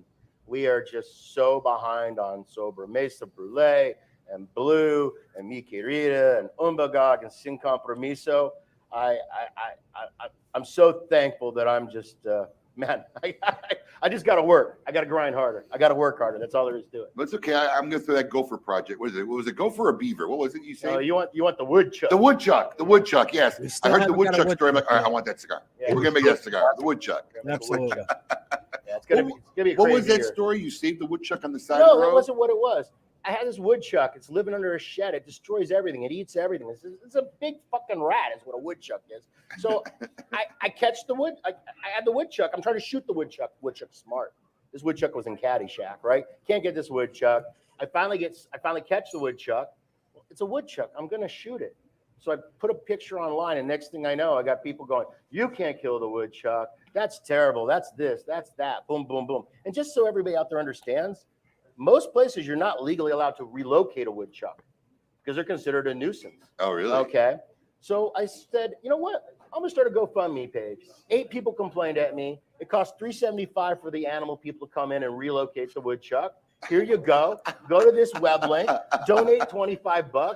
You're telling me that I'm worse than Hitler. Here's a chance. Put your money where your mouth is. Save the woodchuck. And if I raise the $375, I'll donate another $375 to my local animal shelter. I wasn't being cheap. Right. It's just, I was like, this doesn't make sense. You know what? Of those 8 people, Not a single person donated a single penny. All right? They took the time to tell me how evil I was, but they didn't even make a $5 GoFundMe contribution to save the woodchuck. So all words, all bullshit. So I reached out to my cigar pals, and I can't even remember. We raised like $4,000 for the animal. Are you kidding me? Yeah. Oh, we did it in like 48 hours. And what happened to the woodchuck? Woodchuck, this very, very nice-looking lady driving a Subaru came and took the woodchuck and said she was going to relocate it. I don't know what she did if she drove it off my property. I mean, well done. The woodchuck is still chucking wood. Yes, the woodchuck is still chucking wood. All right. Thank you, Steve. I appreciate it. Everybody give it up for Steve Saka. See you, brother. I appreciate it, my man. Thank you, Stevie. Thank you, brother. Thank you. I love you. Love you. Thank you so much. Exit stage left. Right. I'm going there. Right. That's funny. That was a good one.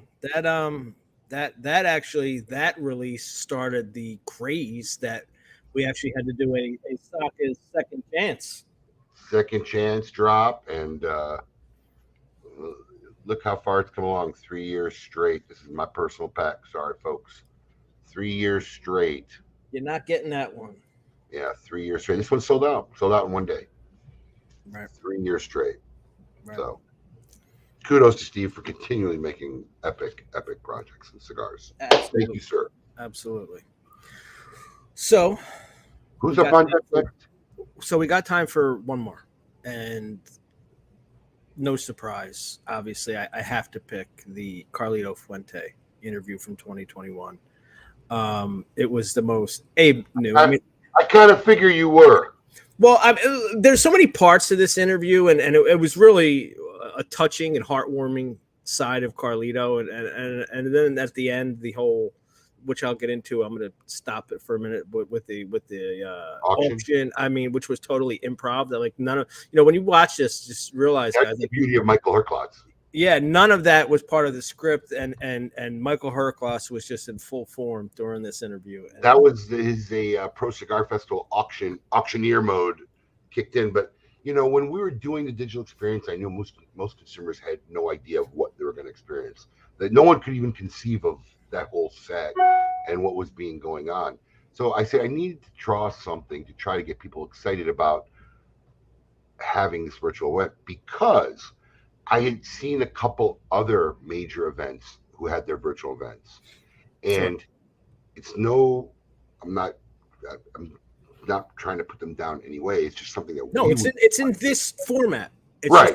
Not what we could do. Guys talking and multiple guys, and that's not what we want. And you can see by the interviews and the setup and the stage, we took it to a whole nother level. But people weren't going to understand that, so I said, let me try to create something to get people excited. So I reached out to some of my friends, longtime friends in the industry, and they all came through.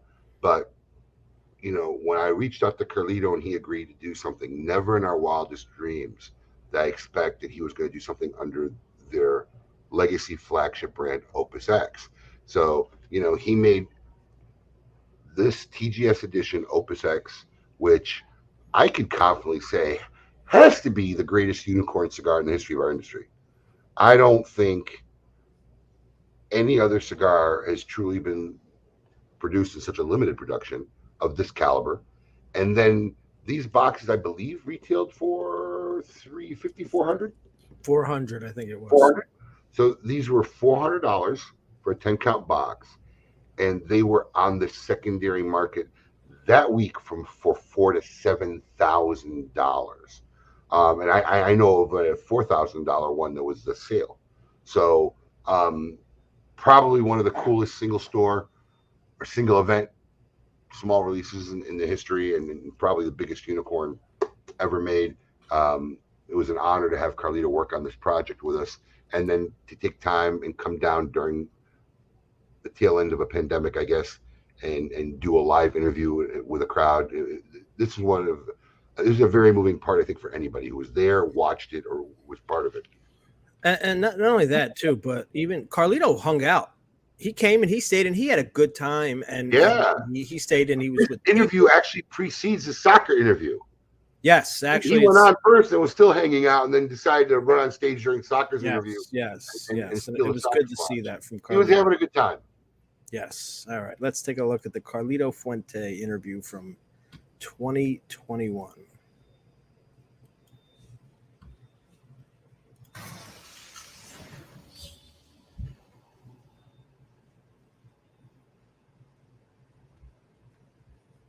Everyone, please put your hands together for Carlito Fuente Jr. Go.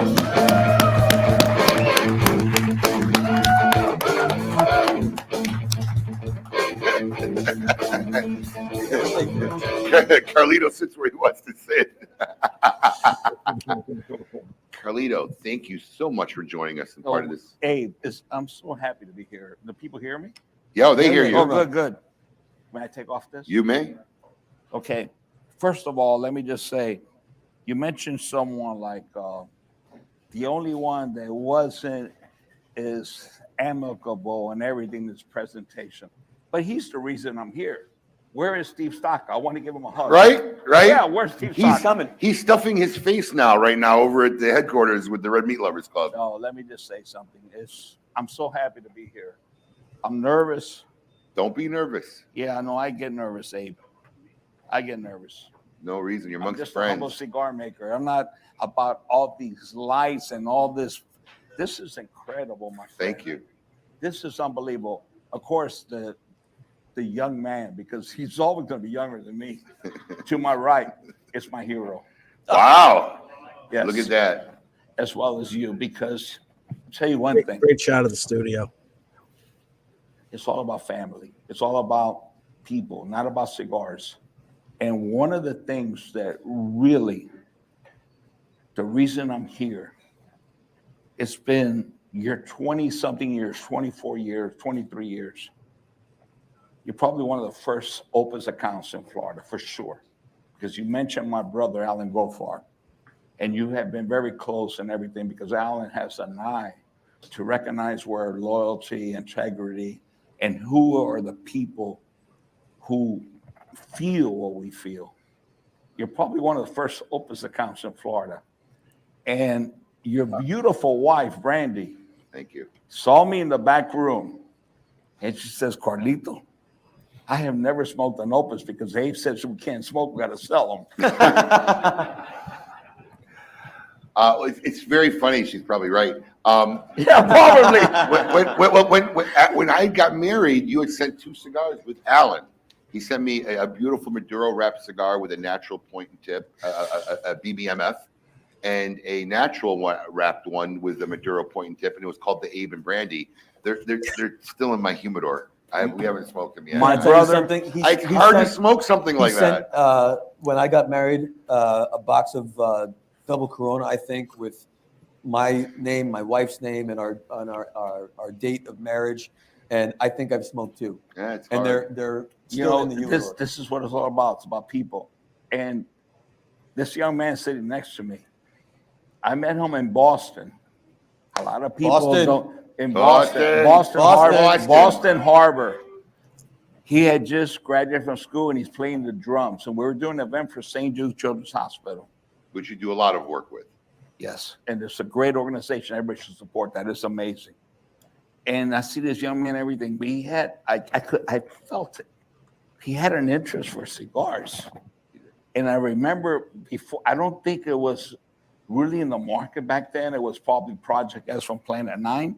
And I remember giving the drummer, I didn't know his name was Michael Herklotz, and he will become an icon of cigar industry. At that time, I remember seeing him, you enjoy cigars? Because I could see the sparkle in his eyes as he played with all the cigars and everything, different than all the other musicians. He goes, yeah, man, I love cigars.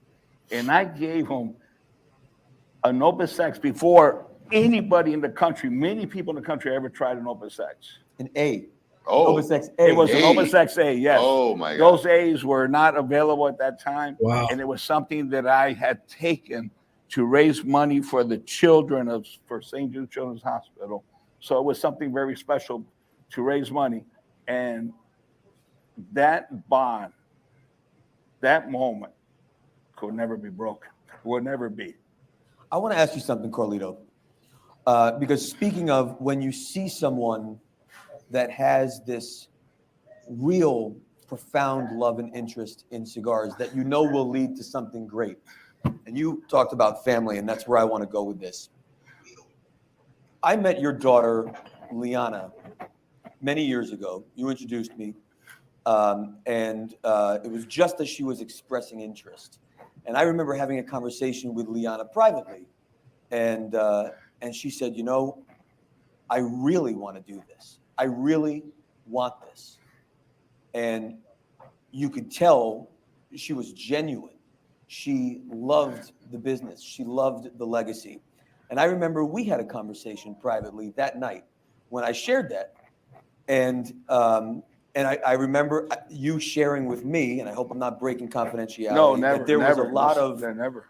As a father, when you thought about your daughter, that sometimes you had thought about other things for her. You even shared that your dad had a similar concern. True. But now, she proved you wrong. She proved your father wrong, and your daughter, besides winning Woman of the Year, if I recall, last year with the Tobacco Business Awards, but your daughter, Liana, I think, is one of the most extraordinary women in the premium cigar industry, alongside your sister. Tell me what that means to see your daughter not just express the interest, but to take it beyond expressing it and proving it. Oh my God, Michael.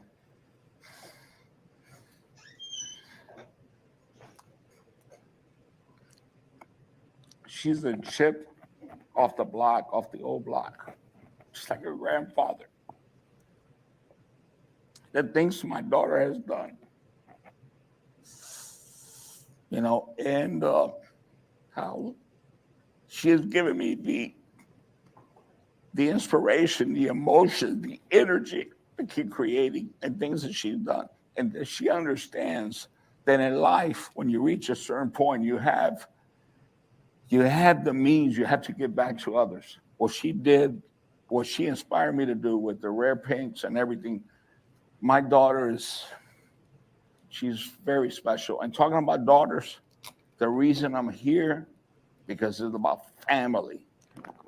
And when I heard Abe's daughter, Petra. Yeah, I was just feeling like that. And you know what? When I heard that, I said, this is why I'm here. When I heard her playing with my brother, Alan Goldfarb, we all spoke about Alan. We know who Alan is. My partner, Bobby Newman, the Newman family, everyone. When I saw this, and to know Abe for 24 years, 23 years, and that Brandy said she's never smoked an open sex, Abe, come on, man. Tonight. I think you tonight. Yes, tonight. We're gonna smoke two of these tonight. In the honeymoon suite. Yeah. Or what? Not yeah. And what do you call it? Tonight. Tonight you give her promise. Sex. Promise. He said, no, my husband tells them it's about family. When I see this and know all the years, that's why I'm here. That's why I came in, because this is an amazing event that brings people together. And this is about love, spreading the love to each and every one of all of you around the world. When I have friends that I came to meet, like Cynthia Gonzalez and her group and everybody that's here, I'm disappointed. Steve Saka, I wanted to give the guy a little jab and the He's thing. coming. He's coming. But anyway, I did see Rocky walking out, who is a young kid next to me. And he's going to be celebrating her birthday. But it is about family. It's about people. It's about relationships. And that's what this industry has that I don't think any other industry in the world that I know has. No. It's about love. It's about relationships. We're talking about the first time I met him. We're talking about 24 years with Abe and Alan Goldfarb, how this is all one family. I don't know if I'm supposed to be interviewed or not. I don't give a shit. But it's about love, and it's about spreading that love and sharing that love. And that love is this little amazing little product that's brought us all together. It's brought me close to you. And you know what? We are all family. And for that, please give me a hand, please. 5,000 people in the audience. I love you. Yes.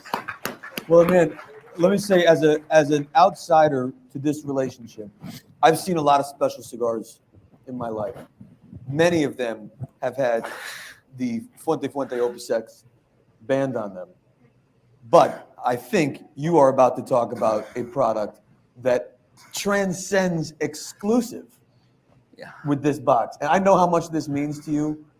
You know, in 25 years, you have what I like to call like milestone moments, right? Markers in your history and your life that define a moment that you'll never forget. And I'll be honest with you, when I was trying to put this, we had to make this decision in July to say, okay, are we going to cancel this event? Or are we going to find a way to do it a little bit differently, right? To make it something worthy of having this virtual experience.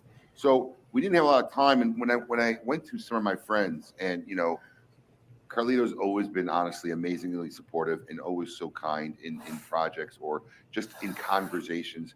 When he agreed to make something for the Great Smoke, I'm not going to lie. In my wildest dreams, did I ever think that I would have something with this wonderful and amazing and historic name on it in this format, and this is like really a defining moment in my career. Like this happened, and you know, people out there are amazing. And Carlito, I can't thank you enough, because it's stuff like this that people will remember, and part of this momentous. Like I'm really, my intent in making this event was making history. It was a hashtag I used from day one. Let's make history. Let's do something that people are going to talk about for a long time. And look at this. And this like solidified it, right? This is like the wax steel. If you want to say something was historic, this event. And I just want to thank you. I mean, can you tell us just something about what inspired this? I mean, I know you call it, you know, blended Carlito's way and a personal release, but I'm not going to lie, Carlito, it's like one of the most like milestone moments in my career. It's so different, Abe, than anything that we've ever done. And as you move on in life, and I have to give COVID credit for this, as we spoke about how COVID has changed our lives. Yeah. And I know how important this event was to you, and to have the intestinal fortitude to pull this off. And I know how concerned you. It had to be impeccable. It had to be perfect. You know, and being here last year, I remember I was at the first one, being here last year, and seeing the Great Smoke, all the beautiful people in the event. And I told Alan, listen, Alan, I'm getting older in life. I'm not Alan Goldfarb, just so they don't think it's some other Alan Goldfarb, okay? I said, Alan, I will never miss another event. It's so filled with love and beautiful people and everything. You remind me, I know this is a difficult time of the year because it's the middle of tobacco. I want to be there every year. And obviously it was not possible. Let me tell you something. COVID changed my life. I started realizing that I could go in any minute. I'm 66 years of age. I'm high risk. And I started thinking all these special things that I had, because I'm like a squirrel. There's certain things that I save and thinking maybe someday my son will be able to share with the world and it'll be very special. So I save them in the aging rooms. And this was a cigar that I made 2.5 or 3 years ago. We're going to do an event in Dubai. This was a special product that was going to be launched exclusively because we cannot sell it in the United States because of the FDA. This cigar was a cigar that I blended with my heart, but there was only 1,500 cigars, and then we changed the format. The honest truth, we went. They wanted something between 6, 52, 56, something like that. So it's 3 sizes. This cigar has been in my aging room. I wanted to use that when my grandson was born. Oh, wow. But you know what? I might not see my grandson born. And to me, all the years that I've known you, your kindness, your support and everything, I said, I don't want to say the F word, but, you know, why am I saving all these beautiful things? But what's most important that that was put together inside the factory, the color, the box, everything to be unique. That doesn't exist. That is only for the gray smoke. And I'm so proud and I feel relieved that I took them out of my agent room after 2 years, and I'm going to share with the people who could enjoy the best in the world. Carlito, thank you. Thank You're you welcome. so much. And look, you talked about family and love. And one of the things since I've gotten in this business that I've known about is the Cigar Family Charitable Foundation, that you do so much work in the DR. And Michael, you talk about help and helping people and all the help. And with the Newmans, of course. And with the Newmans and the Yes, people down there, and absolutely. helping with the schools and the education and the health of the people who live down in the Dominican Republic. We as a company have been involved every year with the Toast Across America, doing whatever we can to support. And I wasn't going to miss this opportunity. So, no. Smoke In wants to present you with his check. It's a check for $5,000. Thank you. Take it. Thank Take you. it for the Cigar Family Charitable For the Foundation. children of Cigar Family Yes. Charitable Foundation. But I also want to say, Cigar and Abe has always been there year after year supporting the children. And I'm sure like every other nonprofit charity and everything, that is special, my brother. And my family, the Newman family, thanks you, your family. No, the work you do there is amazing. It's No, beautiful. in life, if we have achieved something as you have, as he has, if we could give back just a little bit and make this world a better place by changing one child at a time, Absolutely. the world would be much better. Absolutely. Absolutely. And by the way, remember, I met Michael at a St. Jude Children's Hospital Yep, charity true. event. In fact, there's a story, and you could verify it, right? You've done so much work with, I think, with St. Jude's, and at one point, there's a lot of stories over 25 years, but they refused to take your donations as a company, and then you guys came out with coffee, so you would have a ways to continue to donate to St. Jude's. Is that correct? That is correct. Yeah. That's correct. We did a lot of work for St. Jude's and everything, and somebody figured out that it was coming from a family who made cigars. They didn't want our money anymore. Can And you we've believe given hundreds of thousands of dollars, hundreds. Wow. And so we came out with the coffee Yeah, I remember that when to that happened. support St. Jude. And then St. Jude refused to endorse it, that they could not accept the money. It's coffee because it's made by a cigar family. Right. And we keep giving to St. Jude's privately, support St. Jude. But it's incredible. It is. Let me just say something that's never been said before. Okay? My daughter, Liana, which Michael mentioned, gave all her hair Yeah. so that they could give hair pieces to people going through charity. She lost her aunt, her grandmother, everyone to breast cancer. And she had been doing marathons for them. She is the leader in raising money in Tampa Bay.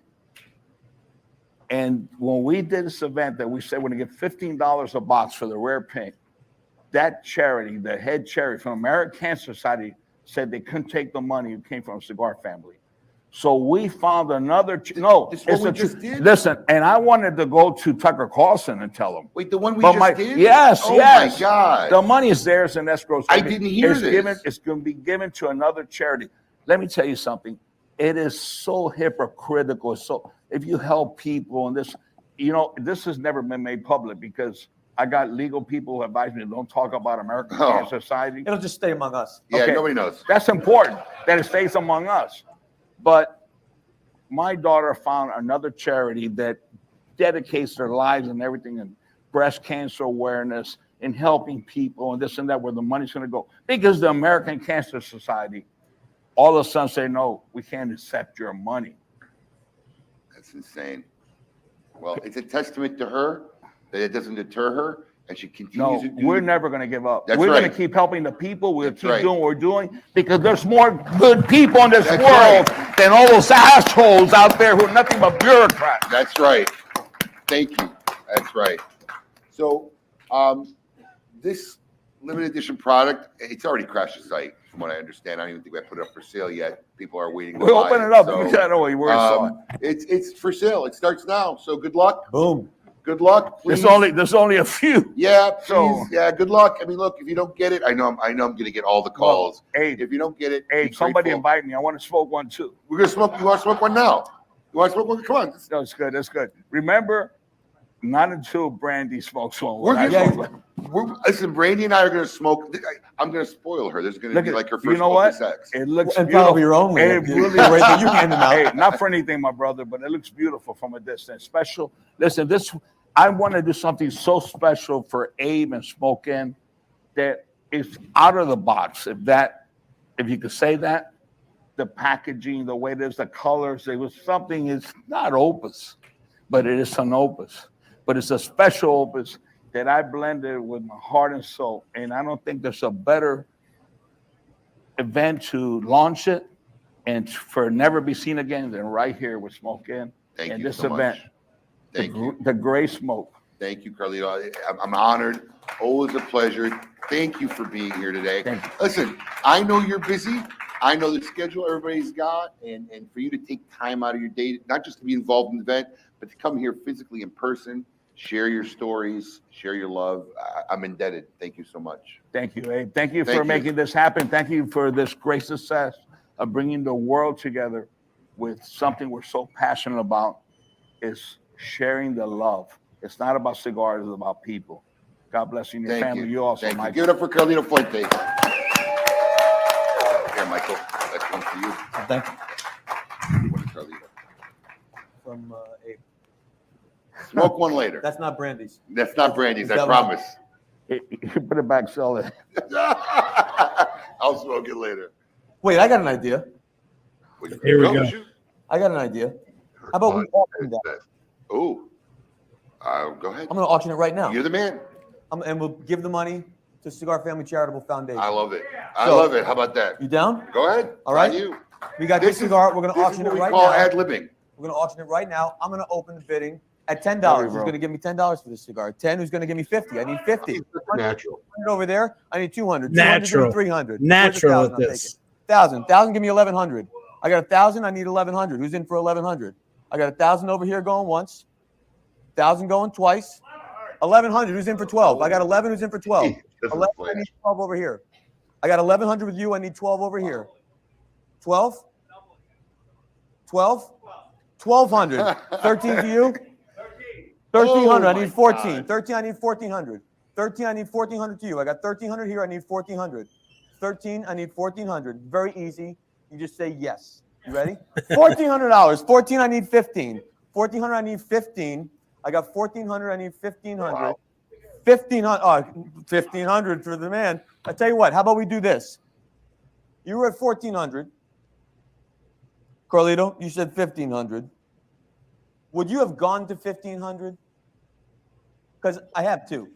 And I'm just thinking, Mike. if we're gonna do Mike, this, I was going to give him one. if we're gonna do this, then how about we make it even? 1,400 for you, 1,400 for Carlito, and we just raised $2,800 for Cigar Family Charitable Foundation. Are we done? That guy's gold. Gold. What an epic moment. And Mikey, I mean, unreal. I want our listeners to know that. So one was a smoking regular. Who Yes. had come down Walt. from It was Walt, right? Walt, yeah. The other bidder, Michael mentioned it. I don't know if everyone caught it. Was actually Carlito Fuente, and Carlito Fuente gets the cigar that he won at auction. Actually, sends a personal check Right. to us, so then I could send a donation to the Cigar Family Charitable Foundation. Right. And then, after purchasing his own cigar for $1,400, sending us a personal check to donate to the foundation, he signs a cigar and gives that cigar to my wife. Right. It wasn't just like, yeah, my found that. I mean, he literally sent the personal check for us to send. Yeah. So probably one of the most. I've got goosebumps from that interview. Yeah, that was. I mean, that interview like rides waves of emotion. It really And, you know, when does. he was talking about his daughter, and you know, if you were there and you watched the digital experience, but if you didn't, at that time, my 12-year-old daughter, we had entertainment throughout the 7.5 to 8 hour broadcast, and one of the entertainment sections that we didn't promote during the intro, we didn't tell anybody because her grandfather and aunts and uncles are also in the audience, was my 12-year-old daughter walks up on stage with Alan Goldfarb that Carlito talked about, who Alan Goldfarb has a long history in music. He was a roadie and actually toured with Johnny Depp when Johnny Depp had a band. They rehearsed for about 2 weeks at my house, and they played two pieces. They played Painted Black and Here Comes the Sun. And God, if that didn't choke me up. So you know, you were there on stage, right? During that. Yeah, I was sitting in my. I happened to be in the back, and I was right by your dad. And you know, at this point, everybody's gotten to know Raj. The Raji cigar has been released in his honor, but I was by your dad, and Raj was so stiff and still. And it was one of them moments where you knew, like, he knew if I make any movement, I am going to cry. And he was so stiff because you could see the emotion, and he knew if he did anything that the tears were going to come out. That's how that generation is. I mean, you know, they were farmers, 10 kids, you know, growing up. And that was a special moment. You know, when my wife first met my dad and she would hug him and say, you know, every time I hug him, he gets so stiff. And whatever, I said, babe, that's how he is with everybody in the universe. You just go in for that hug. Don't worry about it. But yeah, he did come from that generation where emotion is not something expressed at all. And we didn't tell him. You know, he had no idea how good Petra had gotten, and she stole the show. It was funny for me. You know, if you followed us, you've heard the story. So, you know, this was a closed set. Very few people were allowed in on this set, and there was only 50 guests who bought tickets, and you know, anybody else who was involved in the production or hosts or interviewees. And I think we were about an hour and a half, 2 hours into the show when I notice this woman walk in, and people are congregating around her and they're talking to her. And in my head, I'm saying, who the fuck let that person in? Because I mean, we've been there a couple hours. I know that person wasn't here prior to this moment. So somebody just let a stranger in the middle of the show in, because I didn't recognize anybody as someone we were interviewing or anything. And they're all dressed up and schnazzed up. And then I realized it was my daughter. Mm-hmm. I mean, my wife had bought her an outfit. I hadn't seen it. Then, you know, she got professionally makeup done in the green room and stuff. And I didn't even recognize her. She came up and did those two sets. And I was choked. I got up and walked across the set and had to hug her and whatnot. But that was just cool for Alan Goldfarb, who's been my dear friend and my rep for 25 years, to take time out of his life, wait for my daughter to come home after school, and for 3 days, 4 days a week, for a couple of weeks, come over and rehearse with my daughter to prep for this. I mean, that's how like really historic everybody was kind of taking this event here. And you heard the amazing words Carlito said. But, you know, as a parent, you know, and especially because neither Brandy or I are musicians. My wife now way more musically inclined because she's been more involved with kids' lessons and stuff like that. But the kids didn't get it from us. And to hear Alan talk to me and tell me how amazing she was, he goes, dude, I'm following her lead. She's directing this set. It ain't me. He was uber impressed. And then heard that she was getting into the guitar and playing guitar, and came over to my house and gifted her one of the guitars from his collection and bought her an amp and everything. Until now, she fiddles with it and, you know, plays with it. And, you know, it was just such a great moment in our lives. And I was very proud. That was awesome. That was awesome. Yeah. And you know what? As a child, it's good to have those moments, because she was old enough to know this was huge. And I was being watched by everybody. I mean, all over the world were watching it, and it still plays. And she, at a very young age, was able to feel like I was part of something really big and really cool.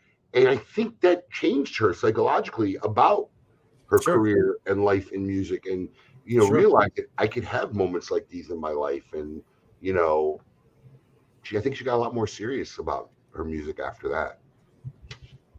Cool. So that's our show for you folks. We hope you enjoyed it. Saturday morning for us, Tuesday night. But give us some feedback. Let us know what you thought. You know, this is, like I said, this was an experimental thing. We wanted to do this anyway. We wanted to kind of relive some of the Great Smoke videos, but Thank you for joining us. Abe, take us out. Until next week, everybody, keep it lit.